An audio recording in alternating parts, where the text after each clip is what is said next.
the Ugly American Werewolf in London Rock Podcast with your hosts, the Wolf and Action Jackson, who are keeping rock alive by talking classic rock, hard rock, progressive rock, heavy metal, 80s music, early MTV, UK vs. US chart success, and much more. This is the home of classic album and live concert reviews and your place for interviews with artists and legends. You're rocking with the Wolf.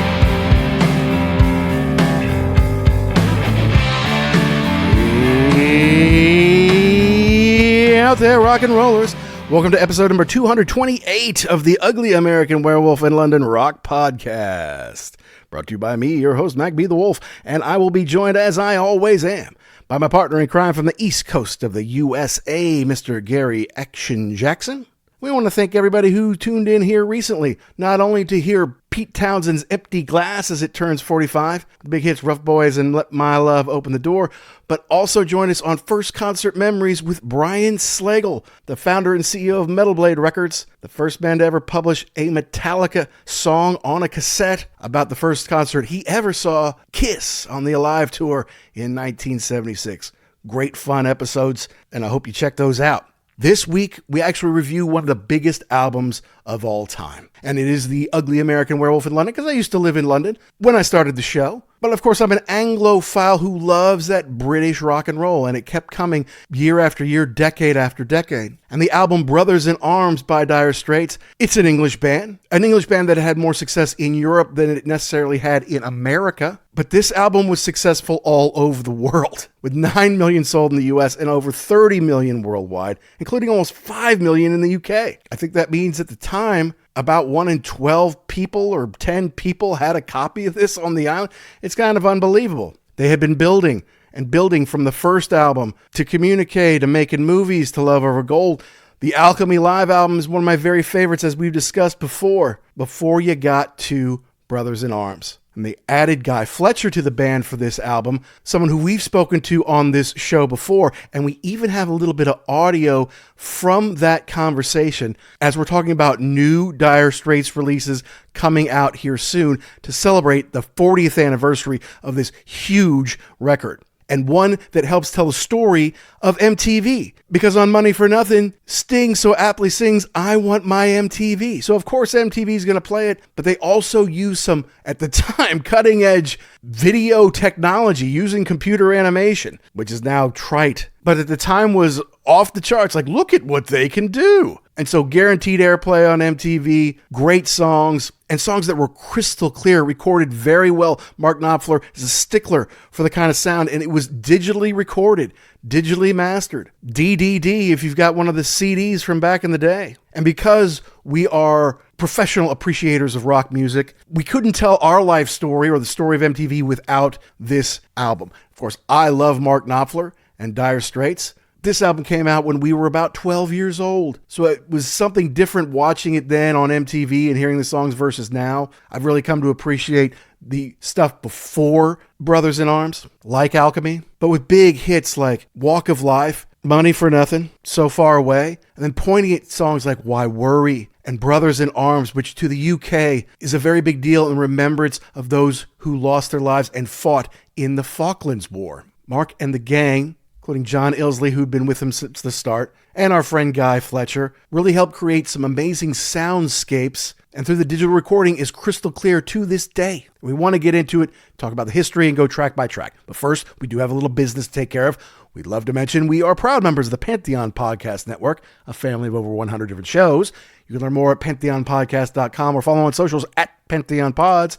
And please, we implore you to visit our sponsor, rarevinyl.com, who's based in the UK, folks, but they collect records from all over the world and they ship all over the world. With over 250,000 items in stock, there's got to be something in there for all you record collectors, including some great Dire Straits stuff from the UK, stuff from the continent, stuff from Japan, whatever you're looking for. And the great news is they give us a code UGLY, UGLY, that you can plug in at checkout and save 10% off one entire order. Not just one item, but one entire order.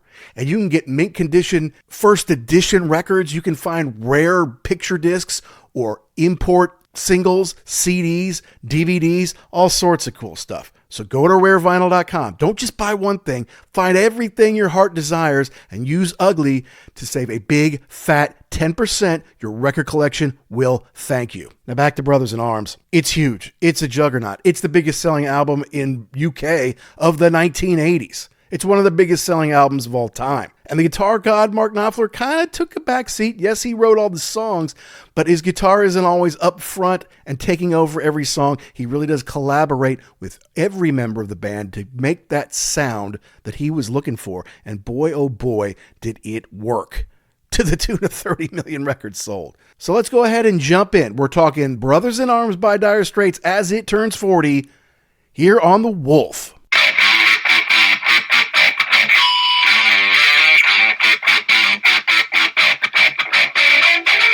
We have so much to get to for this album, Brothers in Arms. And the fact of the matter is we were supposed to record this a week ago, and I needed more time. And it wasn't even necessarily that I needed more time with the music because I know it awfully well. This is one of the biggest selling albums of all time. I really needed more time with the information on just everything that went into the making of the album and everything surrounding all these tracks, which were kind of ubiquitous with the 80s and early MTV. Right. I mean, you talk about MTV started in August of 1981, and by 1985, this album comes out. They decide to use some cutting-edge technology.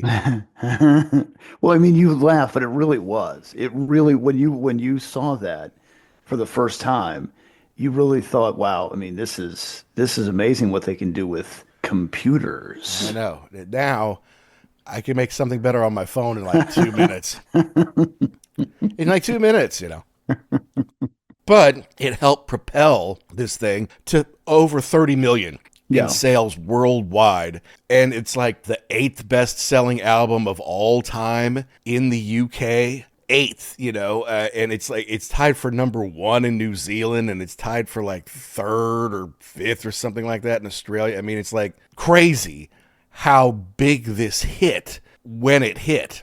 Yeah, I knew it was big, but then when I saw that 30 million number, that was, I figured, what do you got, 10, maybe 15? Yeah, it sold a lot, but 30 is gigantic. I mean, that's in rarefied air. And yeah, like you say, what's the 8th best, selling record? Well, it's probably the Beatles or something. No, Dire Straits. Yeah, and it was like tied with Thriller. I'm like, it's tied with Thriller? That's crazy, and then millions more in singles, because the singles did awfully well, especially in the UK, but certainly all over the world. But I mean, honestly, given what had immediately come before, there was no way to predict that this was going to happen. I mean, yes, they had some good songs, and yes, they were a good live band. Very good, I would say. But there's nothing that you'd be like, all right, well, the next Dire Straits album, we had to wait a few years for it, but it is going to be massive. There's no way to predict that. Wait, what's the, I was trying to look, what was the sales for the last record? For Love Over Gold? Yeah. Oh, yeah. I mean, look, here's the thing, because I went back and looked through all this. Love Over Gold went like platinum in the U.S. No, it only went gold in America. Double platinum in Canada, double platinum in like Australia, double platinum in Britain, and platinum, in like the English-speaking countries of the world. It was kind of the same as making movies, although that had gone platinum in the U.S., and obviously the first album at that point was the really big seller because it had, it's like multi-platinum, double platinum in the US, multi-platinum around some other territories. But Dire Straits is one of those like bands that's just a little bigger in Europe and the UK than it was in the US. Doing fine in the US, but more of an impact, I feel like, in Europe. But what came out as far as like right before this was 1984's live Alchemy album, which they recorded at Hammersmith. And it was, what was that, show number 14 or something like that for us, or 12? It was a real early one. Something like that, yeah. It's one of our very best downloaded, one of our most popular of all time shows. And a lot of that comes from Europe because people really do love this thing. So you're talking about the power of MTV. You go Yeah, in the United States, you're going from selling 500,000 copies to 9 million it's a units sold. big jump. Yeah. And it was number one absolutely everywhere. I mean, you know how if you look on something like Wikipedia, it'll be like, it was 4 here, it was 15 here, it was 6 here, it was 3 here. Yeah. It is number one across the board. There is not a chart where it wasn't number one as far as the usual suspects, the Mhm. usual charts. Yeah, I mean when you look at these sales, like you're talking about Australia 17 times platinum at 1,240,000 units sold. France diamond at 2 million. I mean, Yeah. just all of these places. Yeah, something like one in every 18 people on the continent of Australia must have had this album at the time. I'm not exaggerating. Like, that's what it was. Yeah, let me Okay, just tell you yeah, the good. number ones real Yeah, fast. I'm not roll going to through mess that. with the people where it was number 3 or number 10. Number one in Australia, Austria, Belgium, on the Flanders and the Wallonia chart, Canada, the Netherlands, all of Europe, Finland, France, Germany, New Zealand, Norway, Spain, Sweden, Switzerland, and of course, the UK and the US. In fact, it is the number one selling album in the UK in the 1980s.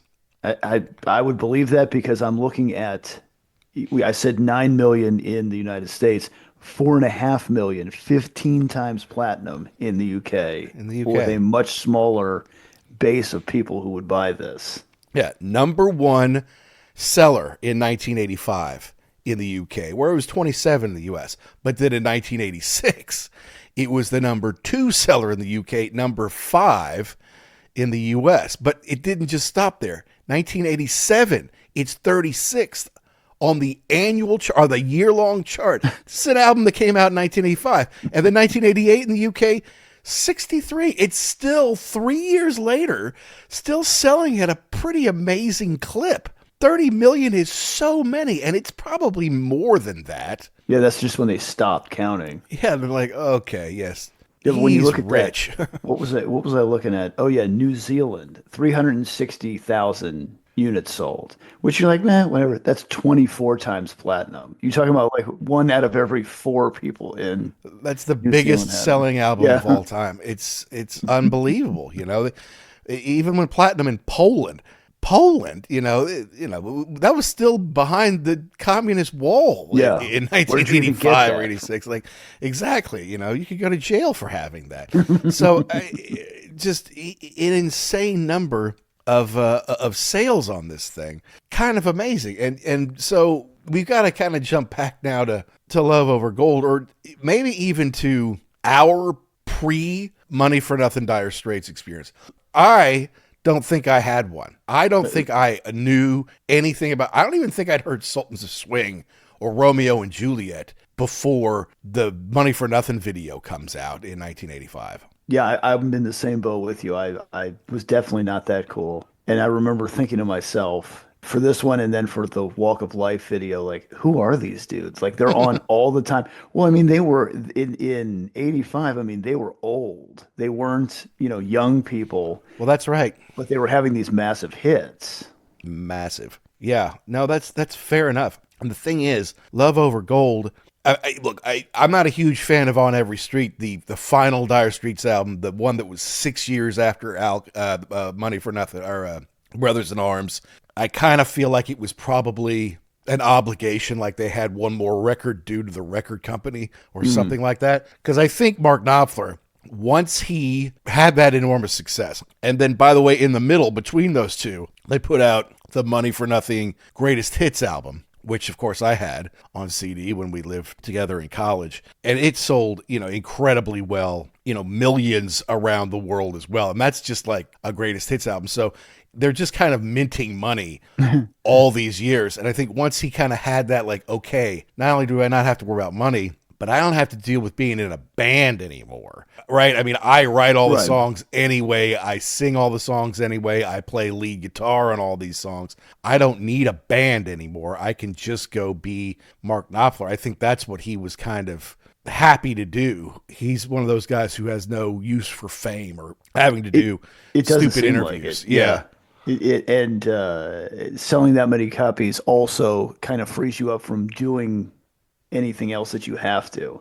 You feel like it, cool. You want to tour, that's okay. You have to tour? No, I don't think so. Not at all, and of course, it featured guest of the show and Rock and Roll Hall of Famer Guy Fletcher, who was not on Love Over Gold. You go back to Love Over Gold, and there's only 5 songs on it. The first side is Telegraph Road and Private Investigations. Telegraph Road is 14-minute epic, which they played live, which was on Alchemy, which I love. But then side 2 is Industrial Disease, and I don't love that song. Love Over Gold, the title track, I don't love that song. And then It Never Rains, which is, it's an 8-minute album track, only 5 songs in the whole record. And it didn't sell as well as Making Movies did in the U.S. So I don't know. Yeah, it didn't do great. It's not like, oh, this is really portending something amazing here. But here's the other thing. Mark Knopfler was suddenly very much in demand. As a songwriter, he would write songs for other people. As a producer, as he was doing these soundtracks to movies, Going Home and Cal and stuff like that. He worked with Bob Dylan on Infidels, which I actually like quite a bit. I'm not a huge Bob Dylan fan, as you know, but his 1983 album Infidels was pretty darn good, and it had Mark Knopfler all over it. Also had some Mick Taylor on it too, so it's worth picking up or listening to. For anybody out there looking for a little extra homework or to learn a little extra about what Mark Knopfler was up to. But so yeah, between 82 and 85, it's not like he was doing nothing. He's working on these soundtracks. He's working with Bob Dylan. They did an EP that had Twisted by the Pool on it, and obviously they toured and then did the Alchemy, not only album, which is a double live album, but they also did the video, which you could pick up on VHS. You couldn't get on DVD, I don't think, until like 2010. But it is one of my very favorite live albums, no doubt about it. And from what I understand, it is very live. Like all live albums get touched up or little things, but from my understanding, they didn't have to do anything to it, really. Okay. Which just shows you how good they were live. Yeah. Well, you mentioned Guy Fletcher. Mm-hmm. He was an interesting pickup for this record because it almost seemed like Knopfler wanted a different sound on this deal, more of a modern sound with the keyboards. And he got it too. I mean, I'm not going to say it dates it. It makes it sound 80s, but not in a bad way. Mm-hmm. And Knopfler has always been very, you could use the word picky or touchy, but he's always been exploring how to get the best sound ever, right? How we can clean this up, how we can make this sound as good as possible. And this is the first album I think ever made to be marketed primarily at the CD market. And they used all this digital tape so it would be super clean. So that's an interesting place to start with this deal, because for all of the talk, especially now, oh man, nothing sounds better than vinyl, and analog tape, you want to hear this. He was 100% against that. He wanted, like you said, he wanted clean. He wanted cutting edge digital output. And I don't know if you remember this, but back in the day, they used to have the letters on the back of the cassette or the record. It was A and D. Yep. Right. And a lot of them were AAD if they're on Correct. CD, right? Right. Yeah. So it was analog recording and then converted to digital. This was all D, I remember. DDD. Yep. Yeah. Correct. So yeah, just that desire to move forward and to make this a different deal. And I think this was the record or the album that started the CD revolution.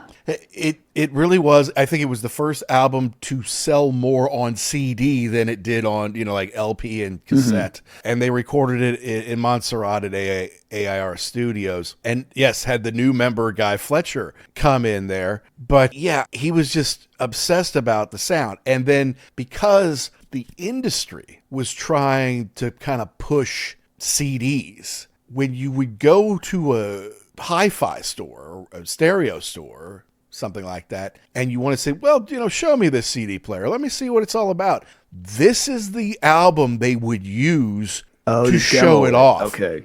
Yeah. And that also helped really propel sales. I think your latest trick is kind of the song they used. Like if you have the speakers on the tips right there that, you know, kind of had that perfect wave on them, that's the song that they would use. And they actually said that some people in the industry had a hard time getting their CDs printed because there weren't that many places to print CDs, and there was such a high demand for Brothers in Arms, like nothing else could get printed for the longest time, which is crazy if you think about it. But it's part of this technological revolution that was happening, and Mark Knopfler was all over it, you know. Mm-hmm. And his studio, British Grove, is top of the line. And we had Guy tell us about it, how he has full-time engineers there, you know, all the time, always working to tweak it to make sure everything's better. They've got 3 different boards from what I understand. Yes. It's incredibly in demand, not a cheap place to be, but it's something that Knopfler is incredibly proud of. And if you've got to make a big time record, this is kind of where you go. And I feel like Guy is almost like the,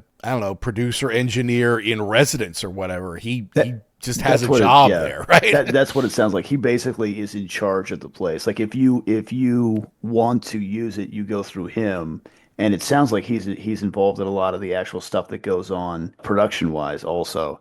And when he was on the show, I asked him for a YouTube series about what was going on there, because that would be fascinating to me. Just watching them record and produce would be phenomenal. Absolutely. Yeah, it would be. So, and it's just interesting they had to go off in the middle. Like, here's the thing. Air in Montserrat is kind of abandoned now. It's run down. It got beat up in that hurricane. And right. That was it. Yeah. But for a while, that was the big time go-to place. Because I mean, especially if you're from, you know, dreary old England, going to Montserrat for a couple of months is pretty exciting.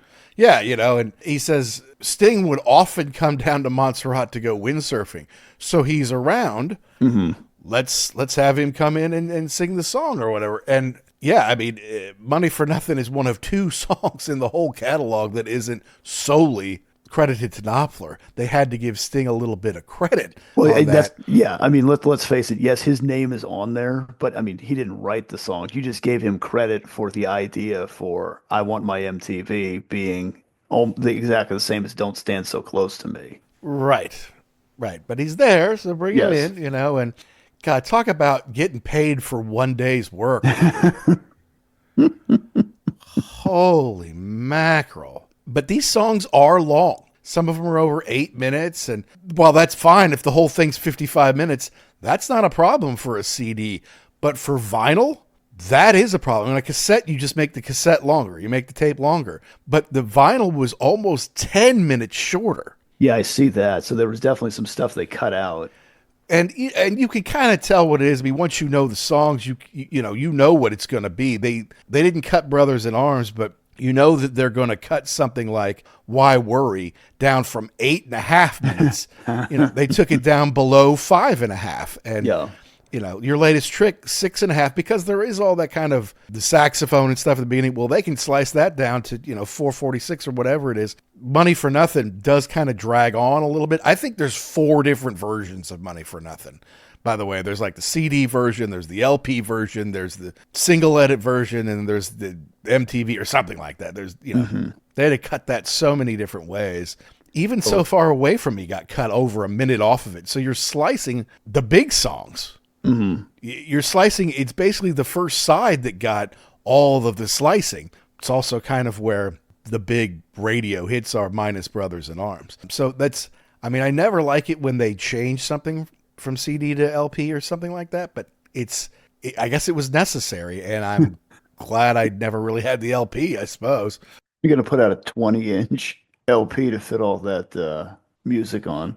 Well, nowadays they don't think twice about, oh, it's a double LP, great, you know, we'll sell 2 at $25 each, you know. Right. Here's your $50 record or whatever, but and people thought $15 for a CD was crazy back in the day, and you could play it in your car. Well, you could after a few years. In 1985, I don't know if there was such thing as a car CD player. I remember by the late 80s, they weren't infallible. They would skip.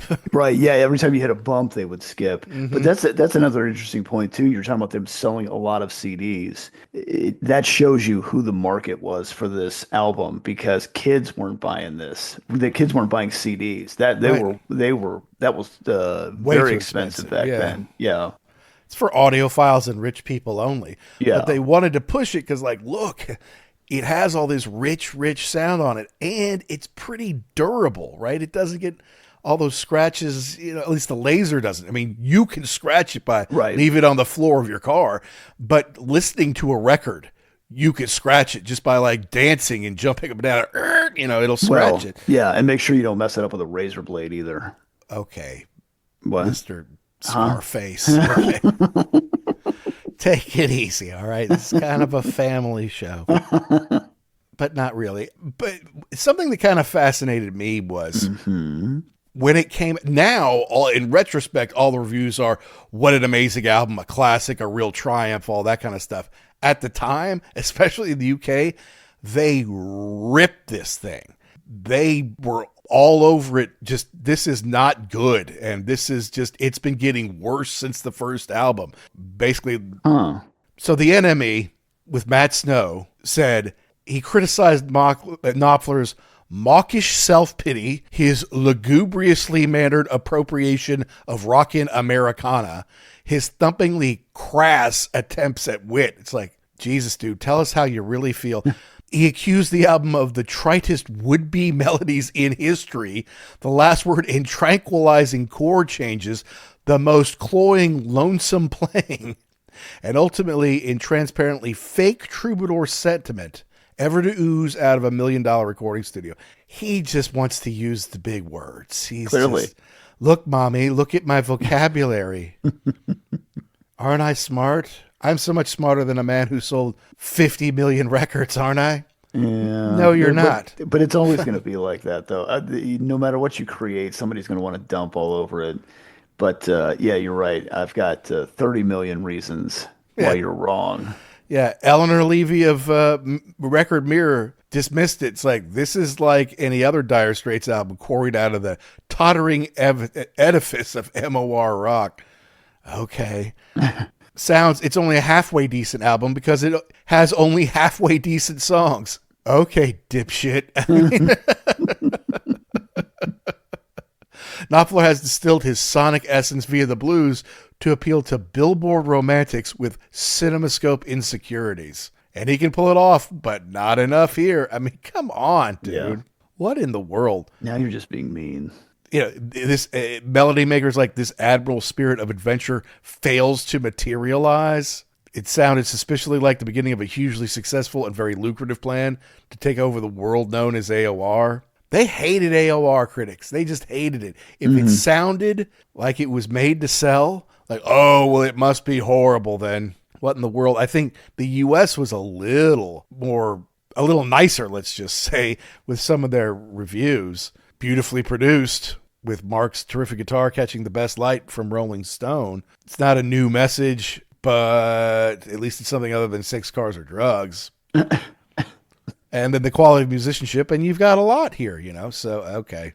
But whatever, let them cry all they want. It's huge, and it's a soundtrack to the 80s. You can't tell the story of music of the 80s without it. You can't tell the story of MTV without it. Absolutely. Yeah. And then therefore you can't really tell the story of our lives as consumers of music without this album. So let's get into the track. Well, I don't know. Do you want to talk about anything more about the production on this? Because they kind of had an interesting dynamic change when they were recording. What was that dynamic change? Well, they brought in the new drummer. They had Omar Hakim come in. Yeah, because I guess Knopfler wasn't. They were recording, but he wasn't really feeling it, or they kind of got a little bit. I don't know. They kind of just fell into a groove that he wasn't liking, so he brought in the Hakim, and then I guess the whole thing just lit up after that. Kind of changed, yeah. And they'd had a little bit of turnover, I guess, at drummer, and Terry Williams was their main drummer at that point. He did do the drum intro to Money for Nothing, but Mark wasn't feeling him, so he had Hakim come in. Apparently, he re-recorded the album's drum parts during a 2-day stay. Nice. And then just split. But I think Williams was still the live Yeah, he drummer. came back for it, but yeah, there's sometimes just that little bit of a change or a tweak that you need to kind of get things back where you want to be. I wonder too about recording someplace like that. Like, I mean, come on, you've been on beach vacations before, do you just kind of get like, hey, whatever, maybe it happens, maybe it doesn't. Man, it's nice out here, and I'm just gonna go sit on the beach for a while. Yeah, you could do that, but I don't know if Mark would let you, Well, Plus, that's the thing is how do you motivate people when you're in such a place? yeah, and Fletcher is new. He's ready to work. He's ready to prove, yeah, I'm ready to be part of Yeah. this band. It's interesting too, because when we were talking to him, Guy was talking about how he and Mark they just kind of gel together. Like Mark's got a rough idea, and for whatever reason, Guy can just pick it out and say, okay, I understand what you want to do with this. I mean, did that start here? Did he instantly just kind of get the groove of what was supposed to happen? Probably. It's just some people connect like that, and they obviously did. And although Mark produced the album, he kind of co-produced it with Neil Dorfman, who worked with legends and things like that. He grew up in New York City and, first worked at Electric Ladyland with Eddie Kramer, and has worked on some amazing albums over the many decades here. But obviously, you get your name on the credit of this one, and then you're in demand basically forever. But he had worked on Infidels with Bob Dylan as an engineer, not as a producer, but as an engineer. And then Mark's like, okay, yeah, you're going to come work with me on Cal, and then we're going to do this Brothers in Arms together. And then, although he did continue to work with him, he was just in such great demand. He was everywhere after that. Kind of amazing. He was actually an assistant engineer on Kiss Alive too. Nice. Hi, this is Guy Fletcher from Dire Straits, and you're listening to The Ugly American Werewolf in London. So yeah, let's start to get into this, because there's so much. I mean, look, we've just spent half an hour or more, haven't even talked about a song yet. Oh, right. All right, so let's get in. It starts with So Far Away, kind of a chill song to start the album. Yes, especially when the other stuff that's on here. I don't know why they did that. I love this song, but it is interesting. It's a very slow way to start an album. Well, so here's the thing. It's one of those things where this was the first single in Europe, released April 12th of 85, whereas the album came out in May. It was May 17th, 85. So this was like the teaser they used in Europe to get people interested in the record.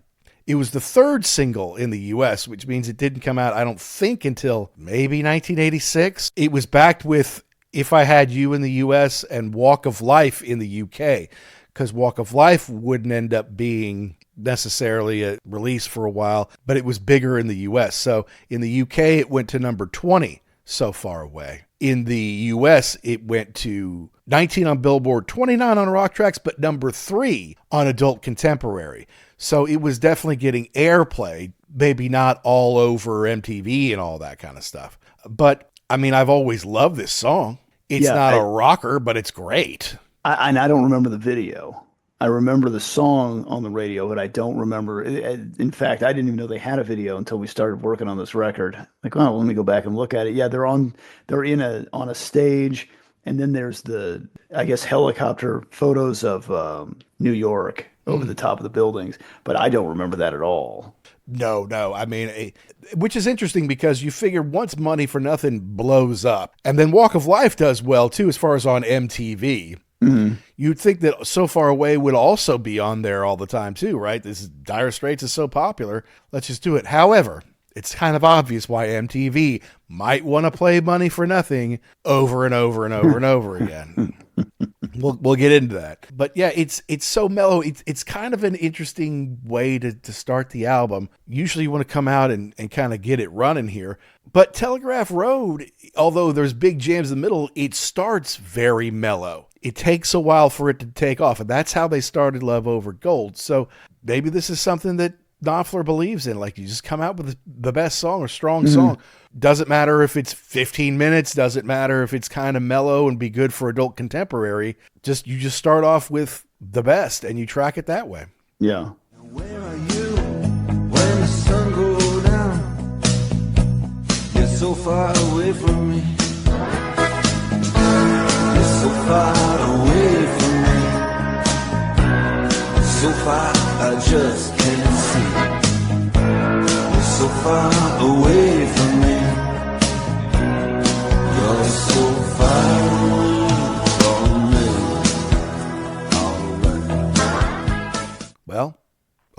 it's working, and we're off and running with quality. And you can hear how crisp and clear it is.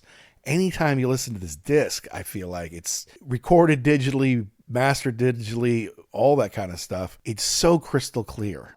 Yes. Well, and then he's got the guitar that he's playing, which kind of looks like a Strat, but apparently it's really not. It's a custom built thing called the Pensor synth guitar. Right. That's made to be used with the synclavier. Yeah, and so it was a one-of-a-kind deal. The guitar remained with Mark until 2024 when it was auctioned for $350,000. Which wasn't even nearly close to the most expensive one in that auction, by the way. Right, but just to think that he had this custom built, he had a sound that he was looking for.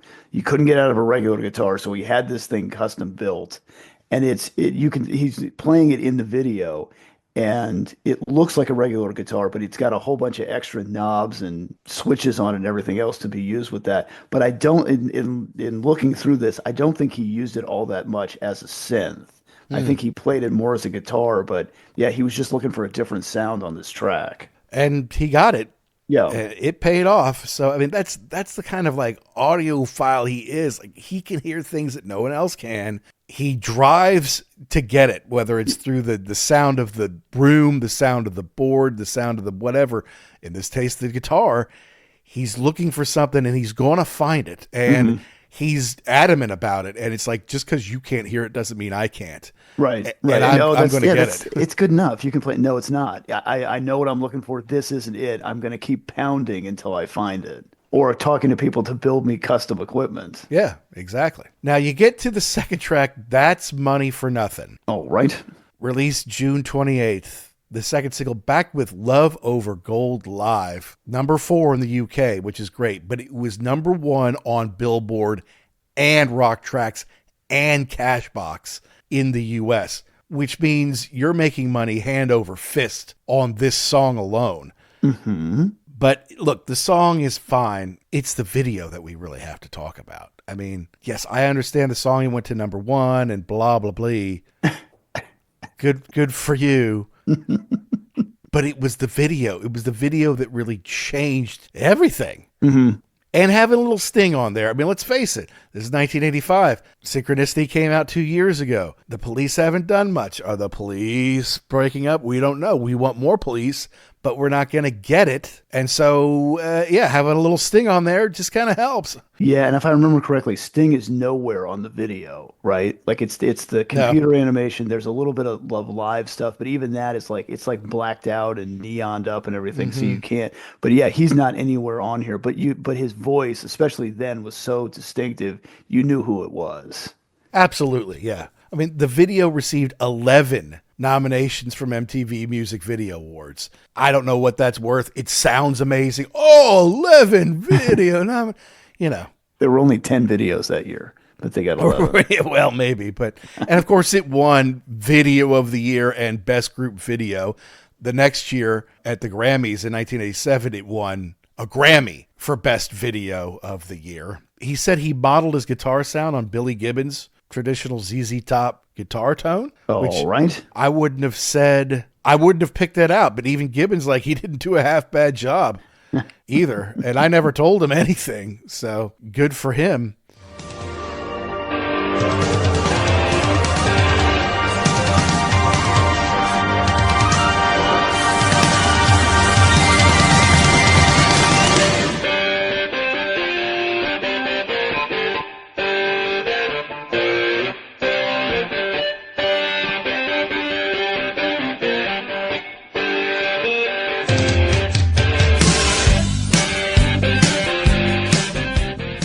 I guess Dwarfsman, after Montserrat, they did go to the power station in New York to do some touching up or to do some finishing stuff. I guess Dwarfsman wanted him to do that guitar part again, the kind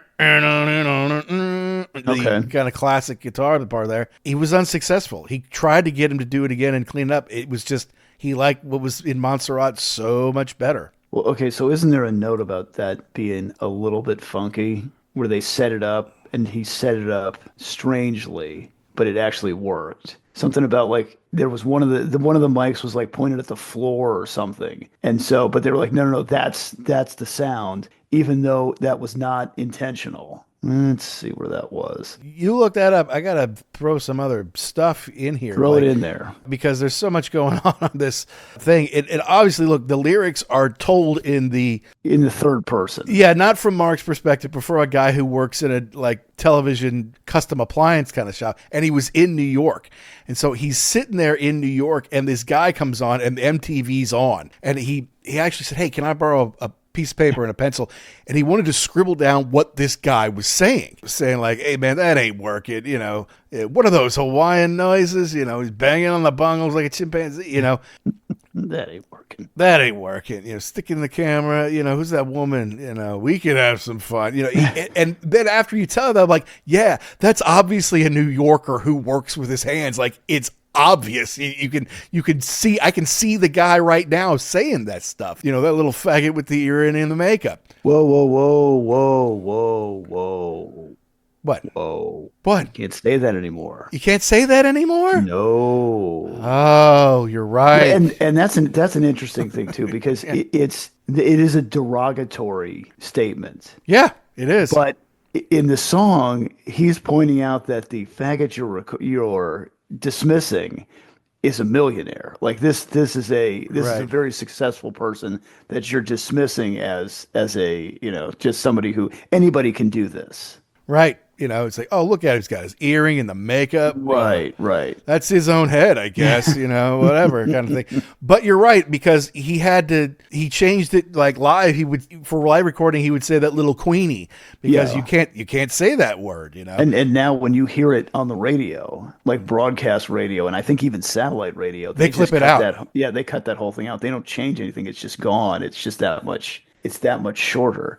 Yep. I understand it is a derogatory statement, but it's not Knopfler saying it. It's a third party character. It's a working class Joe. And you believe it. Yeah. But it is interesting to think 40 years ago, you didn't think about it. And you would sing that line too. The little, whereas like Rough Boys, even back then, I wouldn't sing Rough Boys, No. I want to bite and kiss you. No. I would never sing that. I'd be like, okay, here's Pete doing his thing. But I would sing that without thinking about it. And that's how times have changed, Yeah. Here's the thing. ZZ Top sounded Knopfler saw it. Guitar tech Ron Eve, who was in the control room, heard, quote, the amazing sound before Dorsman was finished arranging the mic. One mic was pointed down at the floor. Dorsman remembered another one was not quite on the speaker. Another was somewhere else. It wasn't how I would have set things up. But they heard it and they said, no, that's it. Just leave it. So, there is recording studio magic, and then there is happy accidents. That's right. That's for sure. And I think, I could be wrong about this, Mark is English. He's from kind of the Midlands or the North Country there. But I think his family might be Hungarian. They're definitely Eastern European. Okay. So when they're showing the other bands on the video and the guys, working in the, have to move these refrigerators and TVs. Right.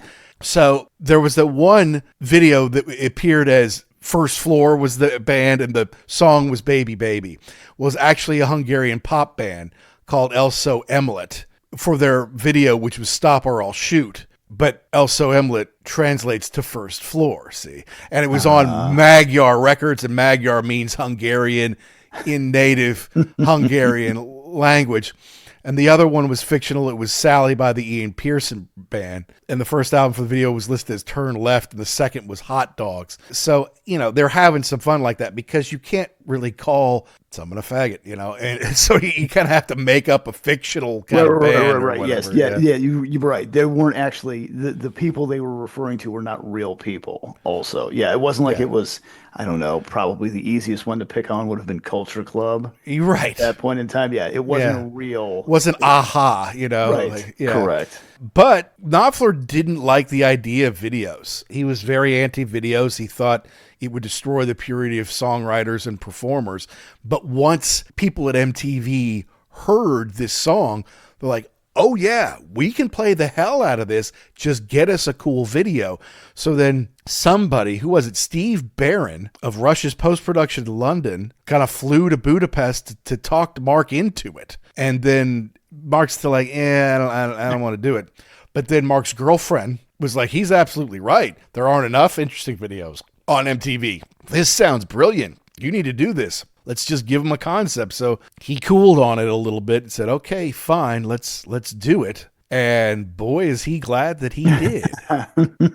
That worked out all right for you. It worked out huge for him. #1 all over America. Platinum single in the UK, platinum in Spain, platinum in Italy and Denmark. I mean, just sold really well. But more importantly, it's etched into the memories of anyone who watched MTV around that time. And, MTV Europe didn't launch until it was August 1st, 1987. So that's 6 years after original MTV launched. But it was the first video to air.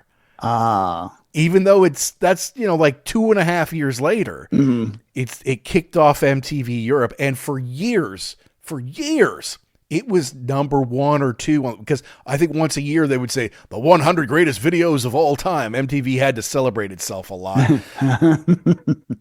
And that was always in the top 2. And then I think, eventually more cool videos came out. It would still remain in the top 5 and the top 10 for a very, very long time. And of course my dad would say, hey, this is the best song they ever did. I'm like, no, Sultans of Swing is the best song they ever did. This may have been their biggest, but Sultans of Swing, I still say Sultans of Swing's way better. I'll tell you this, I can't really listen to this song anymore, to be honest with you, because I heard it so much. And when it comes on, it's not that it's cheesy. It's just that it's from a certain time. I can't get the video out of my head.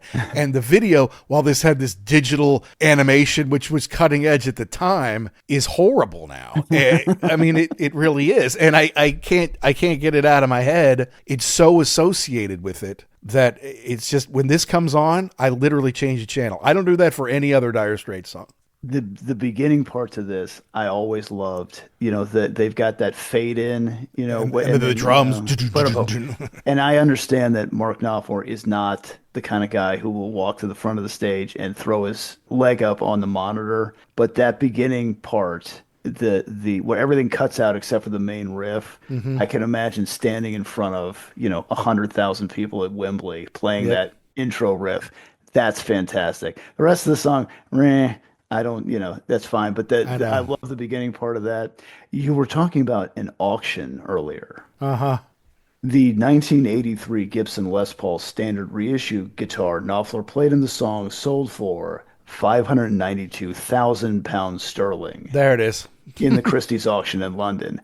Oh my God. I know, but that doesn't shock. It shouldn't shock you, to be honest with you. It was on that song. Just to see that amount of money that somebody played. Now, whoever has that, if you want to let me see it, that would be fantastic. Borrow it. You're not going to let me borrow it, but just to see it, that's fantastic. And it's interesting too that Knopfler would sell it. He's probably just like, it's a guitar. Well, he sold a lot of guitars. Yeah. It was like more than 50. Is that right, from that auction? Anyway, it raised a lot of money for charity, which is great. But what makes me sad is that, does this mean it's over? Usually you don't sell that many guitars unless you're done. Right? He's like, I'm never going to tour again. Really? Because he doesn't need to. He doesn't need the money. He's up there in age. He's in his 70s now. He's got this beautiful studio. He could always go in and record some if he wants to. But does that mean he's done? Because that would be too bad. I've seen him live 3 or 4 times, and it's fantastic. Even in, getting his late 60s into his 70s, because of the way his voice is, he can sing like that for a really long time. Right. Yeah. And who knows? It could be it could be that. It could be the fact of, one day you wake up and you're like, I don't play these things anymore. Like I've got 1 or 2 that are my main ones. And let's just get rid of these. The other thing too, for Mark Knopfler, all you have to do is call Fender or call Gibson. They'll make you whatever you want. They'll make you something that is every spec correct. Yeah. All right, look, we got to keep moving, or we're never going to get through this. Next. Walk of Life. Now this is a fun one. Yeah. This is fun. It was, let's see, it was the third release in the UK, the second in the US, or maybe even the fourth. I think it was the fourth release in the UK, because in the UK it came out January 3rd, 86, whereas in the US it was October 14th, 1985. UK went to number 2. That tied Private Investigations at number 2 for the biggest hit radio-wise that they ever had, because Money for Nothing only went to 4 in the UK. So Interesting Walk of Life is that big. It was back with One World and then Two Young Lovers Live, probably off of Alchemy, in the 2 territories. 2 in the UK, but 7 on Billboard, 4 on Adult Contemporary, 6 on Mainstream Rock. Here's the interesting part. They made 2 videos for this. Okay. Because one was, I guess, when you hear Johnny in the Tunnel trying to tell his story, it's kind of about a busker in the tube. And Right. if Yeah. you look at the single sleeve, there's like a guy with his guitar, like standing up against the wall, trying to get the right reverb or trying to get the right kind of echo off of it. So I guess there was one video made, which I've still never seen, that has interspersed stuff of the band and then like black and white guy in the 50s with like his hair slicked back and all that, busking or whatever. Oh, I've never seen that. No. No, neither have I. The big video, of course, was the one interspersed with all this American sports stuff in there. It's like a lot of football, a lot of NFL, a little bit of NBA, a little bit of Major League Baseball. Mm-hmm. I always thought that was incredibly interesting back in the day, because I'm like, well, this is an English band and this is a huge song. Do people really go for all this NFL stuff, overseas? In fact, the matter is there was no MTV. Okay, fine. But they probably showed the other video on like Top of the Pops. Mm-hmm. And then they showed the one with the sports stuff interspersed in America. I just thought that was interesting. I didn't really know that, but it was such a fun video. And, they've got like their headbands on and they're all kind of hopping around on stage and just having a ball doing this.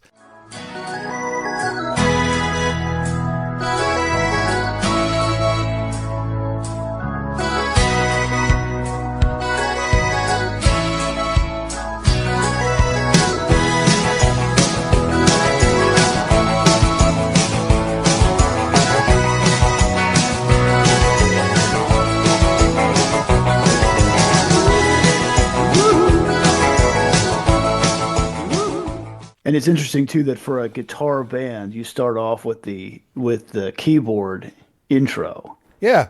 And then, then he goes into his, bump underneath. I always thought that was cool. Yeah. Yeah. And the dude with no shoes, I was like, why does that guy have no shoes on on the stage? On the stage. Yeah. Yeah. Yeah. Everybody has that. They were trying to outdo each other on the headbands. And it just looks like they're having a good time. And now, like, I know when it came out, everything was of the day, all the sports clips, but now to see those guys like Jerry Rice is in there, and the Walter Payton and correct, Roger Clemens and what's his name from the Hawks, Dominique Wilkins. To see him do the windmill dunk again, that was pretty cool. Yeah. Well, apparently Mark didn't think it was good enough for the album. He thought it was going to be a B-side, and his manager Ed Bicknell convinced him, like at the last minute, you have to include it on the album.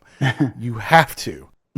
And he did. But I mean, then if you listen, there's a lot of, he's talking about Johnny. He's talking about Down in the Tunnels trying to make it pay, which is about busking.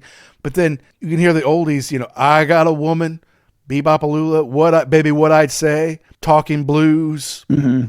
He's referring to all these old songs here, And, once again, it did awfully well. Double platinum single in the UK. That's 1.2 million in sales just from that song. Jeez. Double platinum in Spain, platinum in a few. On a song you didn't even want. A song you like, let's just put this on the B side of something, which is crazy.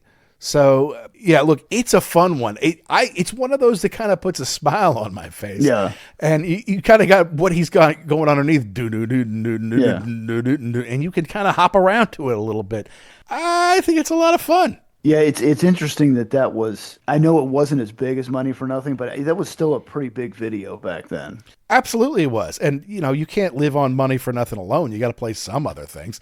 Right. So, yeah, they were psyched to get that one as well and play the heck out of it. I always wondered, did they ever get paid? Like, when you play a song on the radio, you got to pay them a little bit for it. It's a few cents or something like that. Yeah. So I was always curious, did they pay to play your songs on MTV? one would think that they would have to. Well, yeah, you think it'd be the same thing, right? The same, every time we play it, we owe you, 3/10 of a cent or Whatever it is. Yeah. You'd think, right? Because you'd want to make money off of that also. You've got advertisers on Right. the channel. Yeah.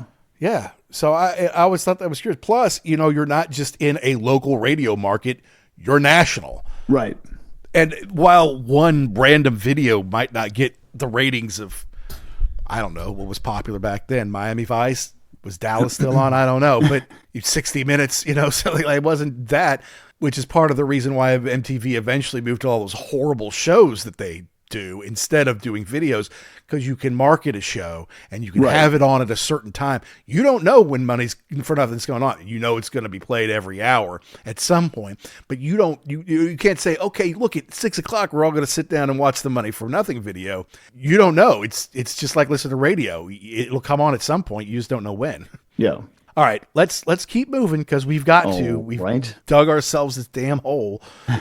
Next is your latest trick. Mm-hmm. Now this is a very kind of, I would call it a sophisticated song. All right. I mean, just from the sound, you have the Brecker brothers doing their trumpet and sax solos kind of at the beginning of it. I always thought the beginning part of it with the horn, the trumpet it sounds very forlorn. You're just it's kind of sad. It's late. But then the sax comes in and brings the sexy in, and you're like, oh, it's late, but I mean, there's stuff going on late at night, and this is a whole different world you're getting to look at. Exactly. Yeah. No. It is got the sexiness in it. That's what it is. Long sax solo to start, but at 108 it picks up the pace and has a sexiness to it. That's my note right there. Fifth single, it went to UK number 26. I'm not so sure it was released necessarily in the US. It was backed with Irish Boy and The Road on the 12-inch. Both Knopfler writes. Spin said it sounded a bit like Dylan, and that maybe he picked up something from his Infidel sessions that taught him that. Maybe, yeah. However, Cashbox said that it had shades of Private Dancer, which Knopfler wrote. Dun, dun, dun. And he was supposed to put on Love Over Gold, but I guess he could get more selling it to Tina Turner. Now, look, here's the thing. I can hear Private Dancer. I'm a private dancer, dancer for money. Do what you want me to do. I can hear Knopfler doing it. He would do a good job on it, but it's not the same thing as Tina singing. No, not at all. And I remember when I first learned that, I'm like, wait a minute, who wrote that song? Mark Knopfler. All right. But big hit for him and her. Yeah. But yeah, just this, and the way that he's playing the guitar here, it sounds different than anything on the record so far. This is a good song. I kind of would almost, the first song, okay, the next two, those are the big hits, but now you're kind of getting into the meat of this record, of the way they put these together.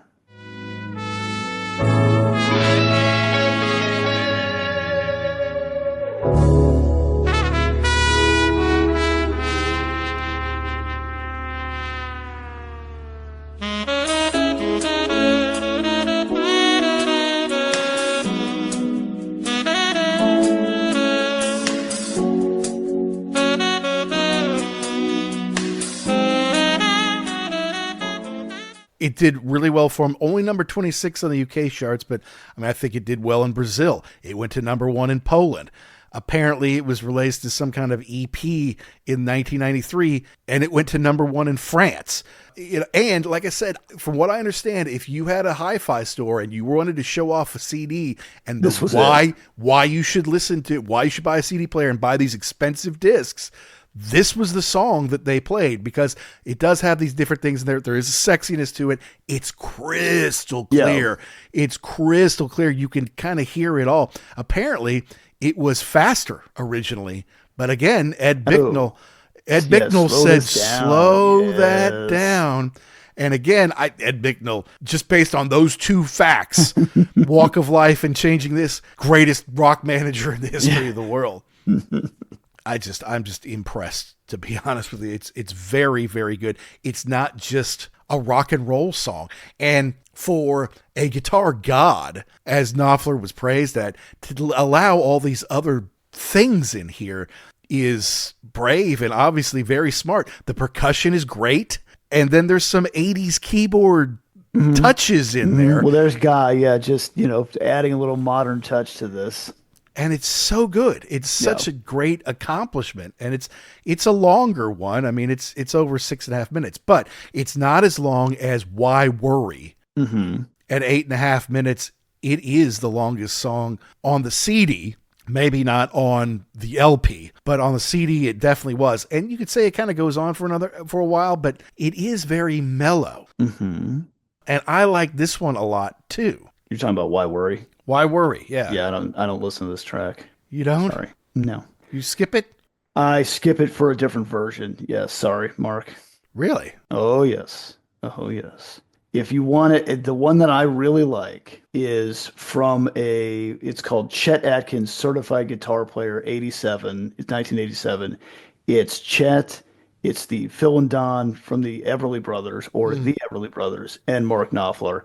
And it is phenomenal because when you watch it, Mark is playing the guitar, but Chet's running the show because it's him. Right. But to look at Mark, watch Chet play the guitar, you can just see he's like a kid, like, oh my God, it's Chet Atkins, and I'm watching him play the guitar.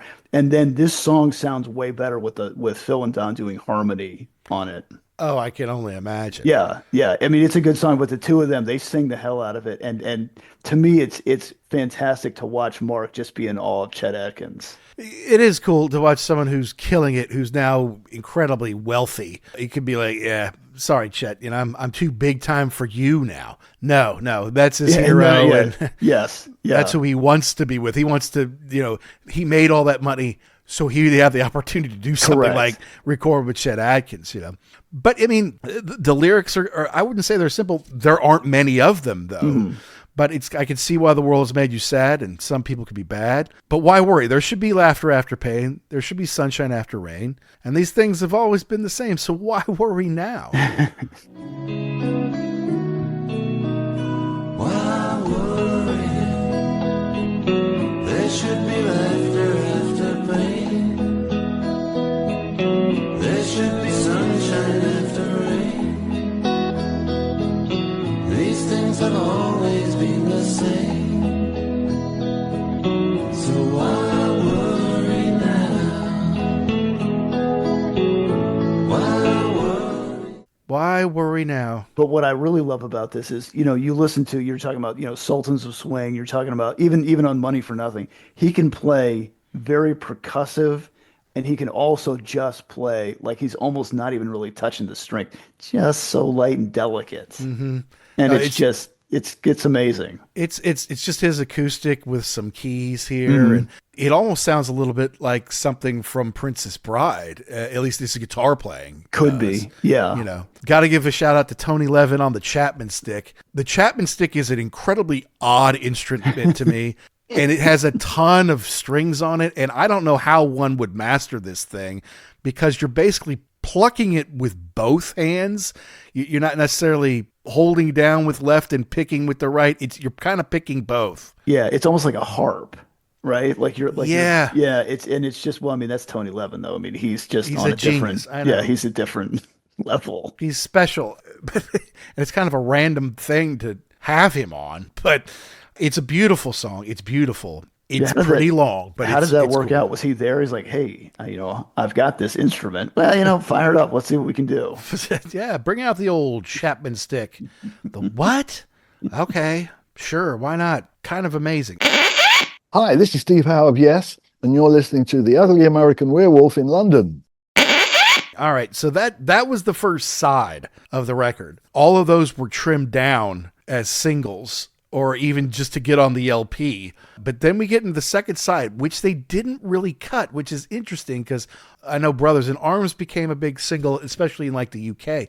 But the rest of these, you'd think, well, the songs that you're not going to release as singles, why don't you cut those? Well, because there was some noodling on some of those other songs that you could trim if you wanted to.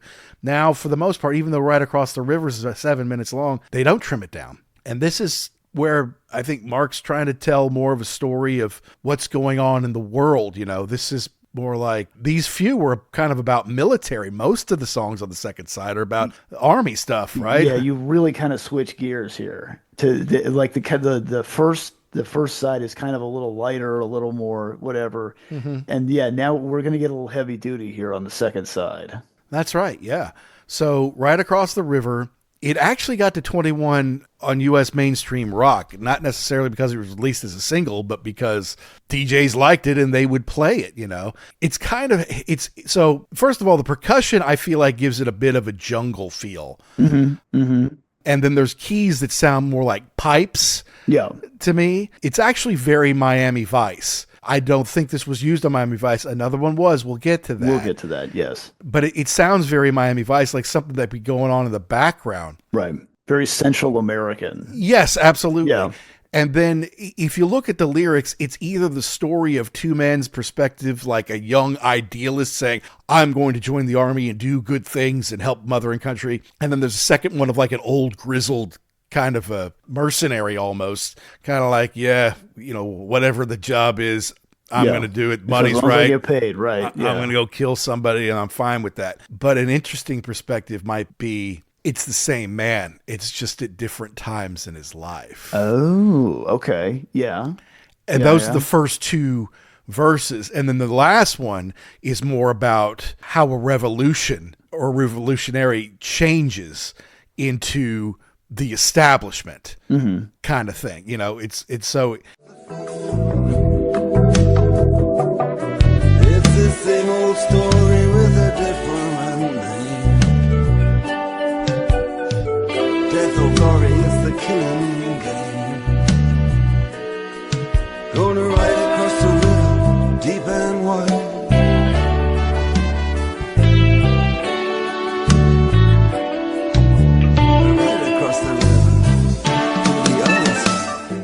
It's heavy duty for this record. We haven't seen this so far, and I like the horns that come in and out. That kind of add to the feel of it also. Yeah, but it's like sure as day follows night, the victorious rebels, with their just and noble cause, they keep on marching and they become conquerors themselves. Right became wrong and left became right, and they're going to march out of the mountains and take over the world. But then they're the ones who have to maintain the status quo, and they're the ones who have to keep down the upstarts, and there's the one, you know, so they call it revolution because it keeps coming back around. And it's kind of a heavy song. Yeah.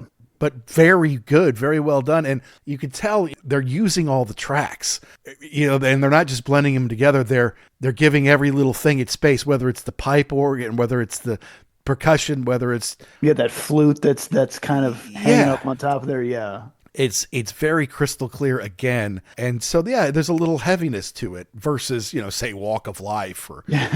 Now, next is The Man's Too Strong. That has a very kind of acoustic, open. To me, this really is kind of a troubadour song to me for Knopfler because he's really telling the story. And I don't know why it kind of conjured up images to me of like a Confederate soldier running from a CO, like from a commanding officer. Like he's kind of like, this man's coming after me and I'm confessing my sins to the Father because I'm probably not going to live. Because this is it. Yeah. Because the guy's going to find me. The thing is, what's interesting about the song too is it starts off like very acoustic, like this is going to be another chill one or whatever. But then when you get to the man's too big, the man's too strong, boom, yeah, that's crash. Like real. Yeah, they really change gears there.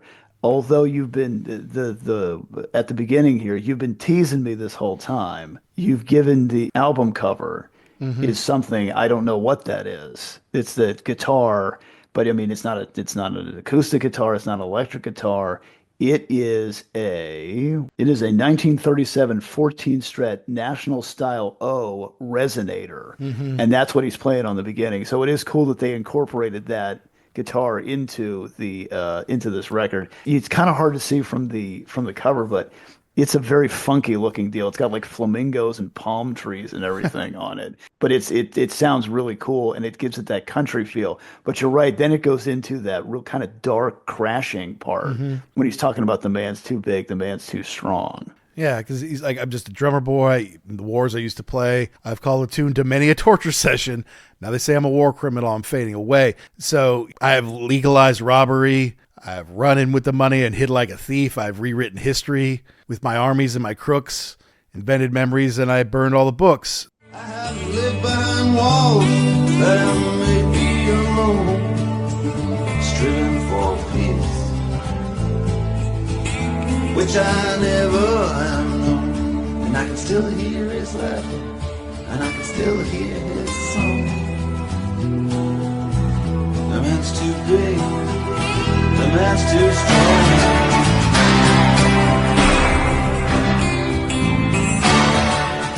Although when he's saying I've legalized robbery, he almost kind of sounds like that was me. Yep. And that's why he's in trouble now. Yeah. Not sorry about it. I'm sorry I'm getting caught. I've lived behind walls, have made me alone, striven for peace, which I've never known. So he's tried to hide from his sins, but Yeah. he can't run away from himself. Right? He's still got the images in your mind. You may have got your silver, but I swear on my life, your sister gave me diamonds and I gave them to your wife. Well, maybe that's why the man's coming after him. Please, Father, help me, for I've done no wrong. The man's too big. The man's too strong. Crash. Boom, boom. It's kind of a different one. It's kind of an interesting one, but it's not as different to me as One World. This one is, to me, different from everything else on the album. And it's the one that I forgot about. Like you say, these classic albums that you've heard a bunch of times, Yeah. There's always one song that you forget was on there. This is the one. It just happens to be the second to last one on the album. Yeah, this doesn't really, especially when you figure, so you've got Right Across the River, Man's Too Strong, One World, and then Brothers in Arms. This is the one that doesn't really kind of fit the others. Yeah. Yeah, this is almost like a segue, when we talk about the ninth or the second to last track, usually is one that you're not super excited about. Yep. To me, this is just one that lets him play the guitar. Yeah, well, look, that's my point, is that he's kind of revered as this guitar god. And while the Money for Nothing riff is killer or whatever, there isn't like any Sultans of Swing or like incredibly memorable guitar stuff on here, right? At least on this one, there is some bluesy guitar and it's big and bold. It's not super hot, Right. but it's big and bold. And the lyrics are kind of throwaway too. Like they're just, Kind of. okay. Yeah, but it has a funky bass on it. Yeah. Mm-hmm. Apparently this got to 8 on US mainstream rock. That's shocking to me. It wasn't released as a single. It's just, I guess people liked it because it did have that guitar bit on there. And that's what some people are looking for. That's what you're waiting for. Correct. Yeah. Yeah. Can't get no sleeves for my records. Can't get no laces for my shoes. Can't get no fancy notes on my blue guitar. I can't get no antidote. Ooh. Oh, yeah. So I kind of forgot about that, to be honest with you. But then like, oh yeah, I do remember this one. It was certainly on the album, that's for sure. But it's probably one I skipped just because it didn't fit. And you want to get to Brothers in Arms. Correct. It's a very emotional song. It does make you feel things. And it was huge in the UK versus the US.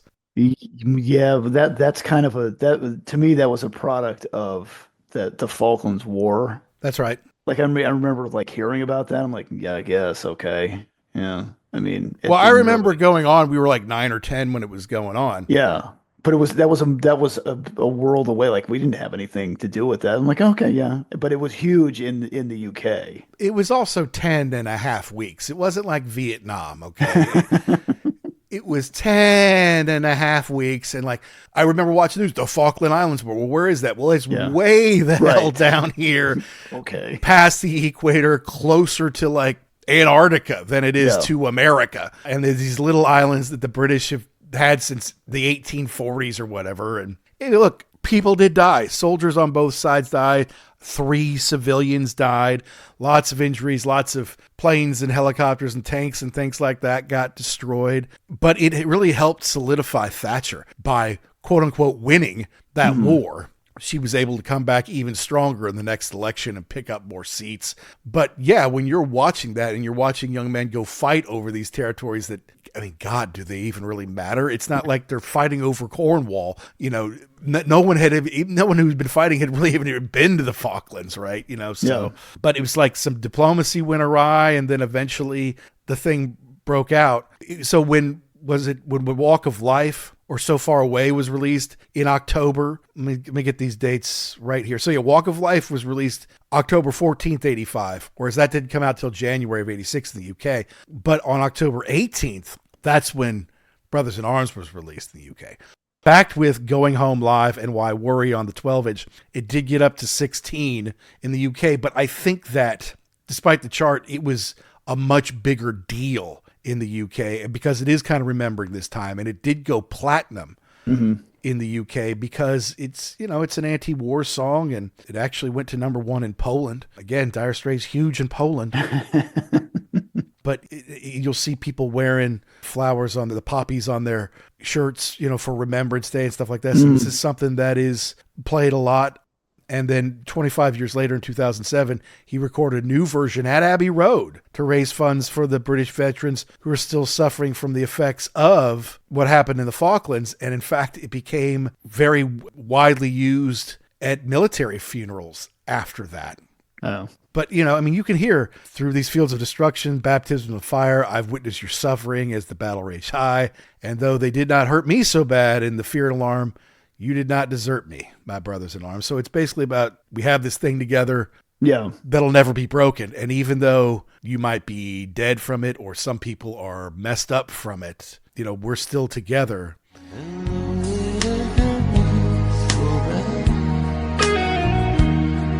In the fear and alarm, you did not desert me, my brothers in arms.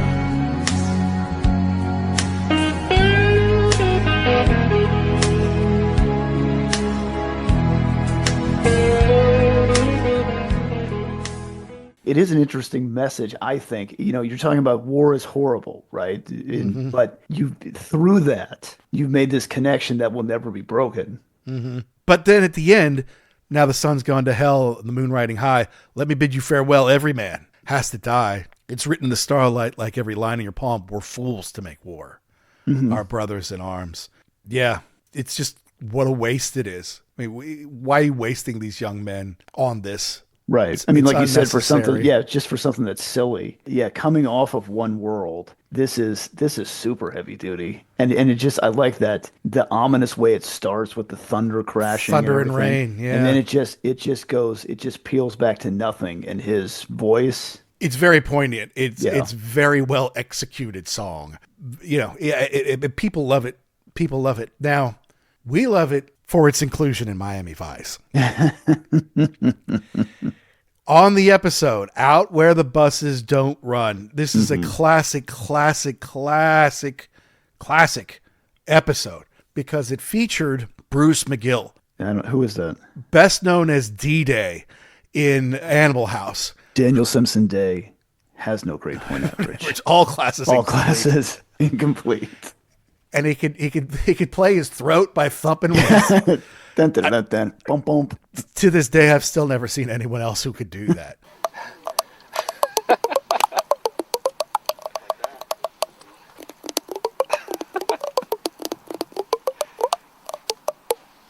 Kind of amazing, but he's an amazing character actor who's been in so many things over the years. If you look at his list of credits on IMDb, he has been in so many movies and still going to this day, from what I understand. But it was I think it was either the first season or the second season. They're still driving the Daytona, so it's still pretty early. Yeah, he's an ex-cop who was trying to deal with this drug dealer back in the day, like this big drug kingpin who kind of disappeared.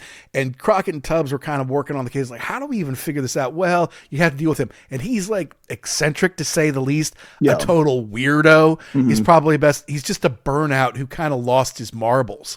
And so he's messing with them through the computer over time and doing all these funny voices, really kind of showing his acting chops by playing all these kind of weird characters. Meanwhile, the straight-laced David Strathairn Stern, who would go on to be a big movie star in his own right too, played his ex-partner. But he's like, is he a lawyer? Is he a public official? I feel like he's... It's something like that. Yeah, he's still involved, even though, yeah, the other one is gone, and he's always got some crazy thing. Like, he knows where this guy is. He's still tracking him. He's going to find him. And he's like, yeah, that was 15, 20 years ago. This guy's gone. No. I saw him. He popped up. Somebody said that he saw him the other day, walking up the beach. I'm going to find this guy. I'm going to find him. He's not getting away from me. I've been working on this for so long. Yeah.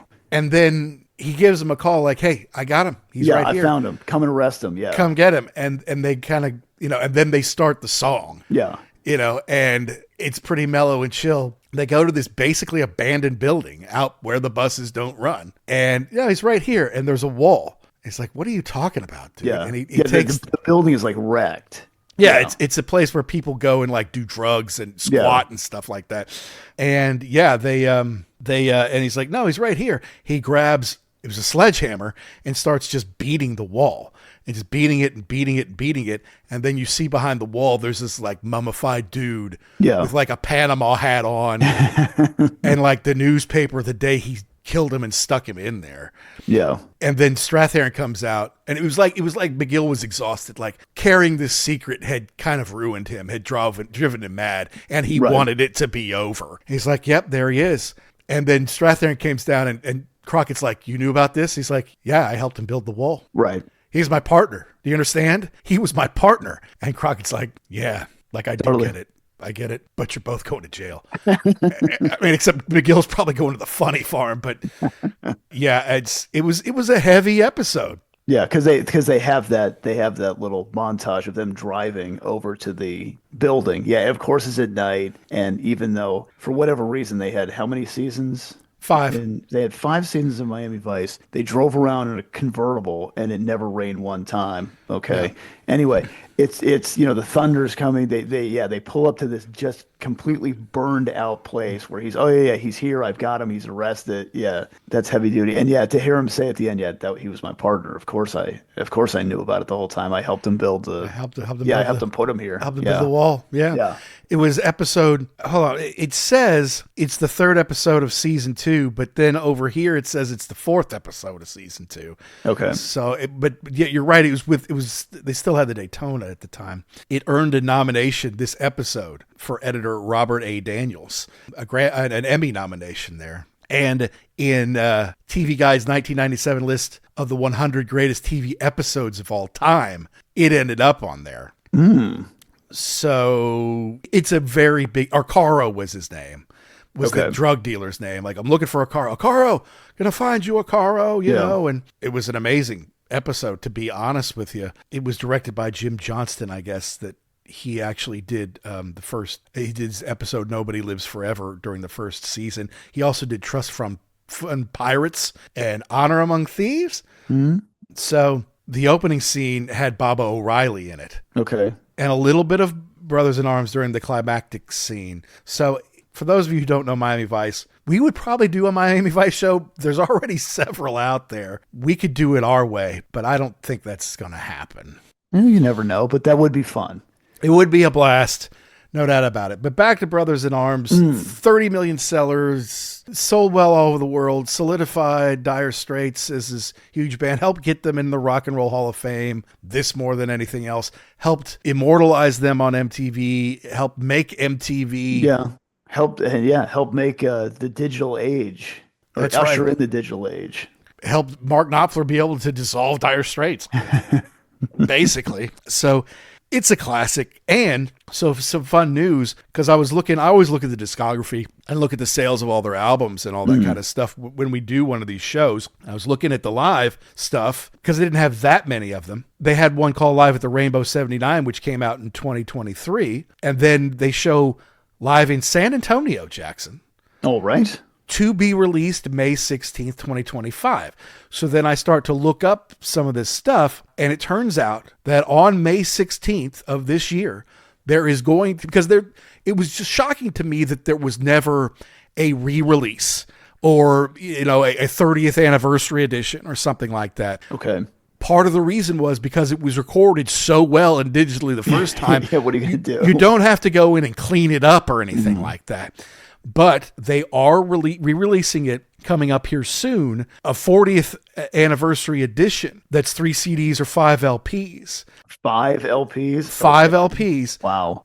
But it's got the Atmos, the Dolby Atmos remix. Well, that's Guy Fletcher right there. He's a big Atmos Exactly. fan. When we had him on our show, he was talking about how he was doing these Dolby Atmos things. And I don't know if he mentioned that he was doing Brothers in Arms on our show, but I feel like he at least alluded to it. I think he did. I think it was one of those ones like he couldn't really talk about, but he's like, oh yeah, you never know. Something might happen. I'm working hard on this thing. Yeah. And so he's the one. And it's like, and if you have the right system and speakers for it, it's incredible how, and it would make sense that they would do it at British Grove, that they would have Guy do it, and they would do it for this record.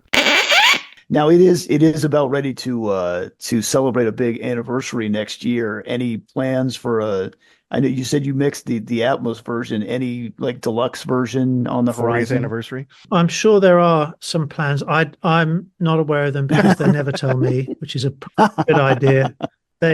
I'm sure there will be some more Atmos stuff. Good. Obviously, I'm keen to do as much as I can of the back catalogue, and there's plenty of stuff that can still be done. So yeah, I'm sure there'll be some things. It'd be interesting to hear that through the air sounds. Absolutely. Well, I'm hoping that very soon you'll be able to. So excellent. Yeah, stay tuned. Excellent. Well, that's great. If there's any way we could get him on for just a couple of minutes to talk about that would be fantastic. I know. It's not like I won't try, Jackson. Well, I know you won't try. It's just please say yes. Yeah, exactly. So, but what's interesting is it's just the original album, all 55 minutes. It doesn't have any of the B-sides like Irish Boy or If I Had You or The Road. Plus, I just feel like Mark was so intense at this time and making such great stuff. There might be some other stuff, and maybe it was a demo at the time, but it ended up on Every Street or something like that, or some other B-side. So no like new tracks. The other 2 CDs are live at the Majestic Theater in San Antonio from August 16th, 1985. Cool. So this is, 40 years later, playing a theater, not an arena or something like that. And the track listing goes like this: Right Across the River, Espresso Love, One World, Romeo and Juliet, Private Investigations, Sultans of Swing, Why Worry, Next Disc, Walk of Life, Two Young Lovers, Money for Nothing, Wild West End, Tuttle of Love, Brothers in Arms, Solid Rock, and of course he ends with Going Home, which he always ends with. I mean, to this day, as a solo artist, it's all he ever ends with. So, of course, I'm going to get it because I honestly never had the original, and then I downloaded it during the heady days of Napster. Like, well, that's what I have to have. So I still have that CD, but I never bought the original. So if they really are going to do this Atmos remix, plus give us a taste of them in '85 doing these live, with Guy, and not in a huge place. Of course, I'm the Majestic. I've been to the Majestic Theater. It's just that. I mean, it's not that big of a place. So interesting. I wonder if that was kind of when before it really took off. So they were doing theaters, and then once it started to sell, then they were starting to do big arenas. Yeah. So look, the Alive at 85 tour, Jackson, and I'm sure it went into 86 as well. It was 248 shows in 117 cities with over 2.5 million people coming to see them play. Yeah, unbelievable amount of work. That money should set you up for life too, But yeah, I mean, if you think about it, Money for Nothing comes out as a single in late June. And then that starts to take off. So you would have had to buy the tickets. They probably sold the tickets in May or something like that. Like when the album first came out, it's like, oh, Dire Straits is a new album? Yeah, sure. I'll go check it out. Why not?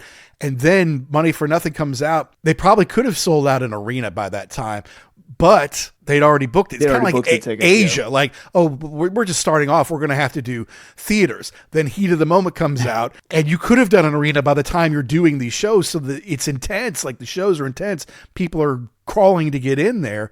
So I'm looking forward to hearing that one. So yes, they're going to take my money. You're going to get it again. Nobody's surprised because I shouldn't say I don't have the original. I do. I got one of those like the originals in a clam box thing that has all of their albums. I do have all of them. Yeah. But I'd never had it kind of individually. So why not? Why not? Just pick it up. It's a new Dire Straits live that you didn't hear, which is cool because Alchemy was from Love Over Gold tour. Mm-hmm. And then On the Night was from On Every Street. There wasn't any kind of official live album from what was this enormous tour from them. So now we'll have it 40 years later, which I think is cool. So, Guy, you were being cheeky when you talked to us because you knew something big was coming, but you couldn't say anything. That's right. That's right. I mean, I don't blame you. Yeah, I don't blame you either, but that's fine. Yeah, I would imagine he probably did the lion's share of the work on this deal to get it put together.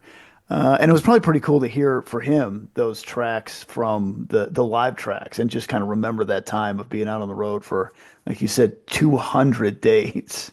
248. Oh, sorry, 248 dates. It's unbelievable. Yeah. So, yeah, moment in time and timeless at the same time. Huge album. And if you've never seen Mark Knopfler, it kind of sucks to be you just because he kept Guy with him. I mean, Guy never left him. He still toured with him. He picked up amazing players and he would play theaters and it was just as good as it ever was. And he didn't waste time on stuff like Money for Nothing. I think he maybe played it a little, but he never played it when I saw him play. And I was happy for it. Yeah, I think you're probably in the majority. No one really wants to hear that. I mean, with all the catalog that they've got, don't waste time with that. Exactly. Not to mention he's made more solo albums than they made with Dire Straits. He has a robust amount of material to use. So, look, Mark Knopfler, you're one of the greatest of all time. Guy Fletcher, we love you. We will welcome you back to talk about it if you want to. My guess is he's going to do that on bigger outlets like Good Morning America or BBC instead of our podcast. But the invitation is open, Guy. Absolutely.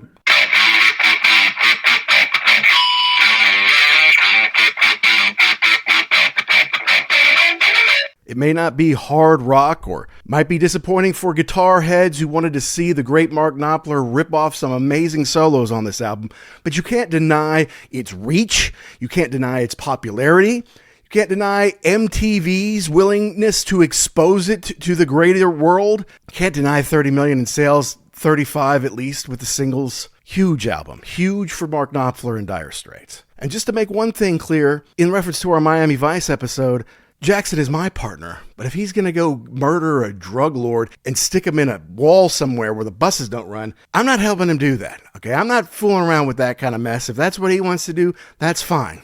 Hopefully he doesn't get caught and we can continue to do the show, but I don't want to know anything about it. But we do want to know what you all think. We want to know, do we get something right? Do we get something wrong? Do we miss the point? Do we leave out your favorite part? Email us and tell us. It's uglyamericanwerewolf@gmail.com. You can let us know the bands, the albums, the concerts, the books, the DVDs, the movies, the rock properties you want to hear us talk about here on the show. We got to ask you to download and subscribe wherever you get your podcast. Those downloads are the lifeblood of growing our show. And if you're thinking about it, guys, please go out and give us a 5-star review. It means the world to us. It helps us find more rock and rollers like you. And if you send it our way, we might just read it on an episode. Thanks to Pantheon Podcast for making us part of the family. And thanks, as always, to our sponsor, rarevinyl.com, where you can use the code UGLY to save 10% off one entire order. That's it for episode number 228. Classic albums, live concert reviews, interviews, stories from first concerts. We got a lot of good stuff coming up here in the next weeks and months, so you're going to have to stay tuned. And to all you rockers all around the world, be cool and keep doing what you do to keep rock alive.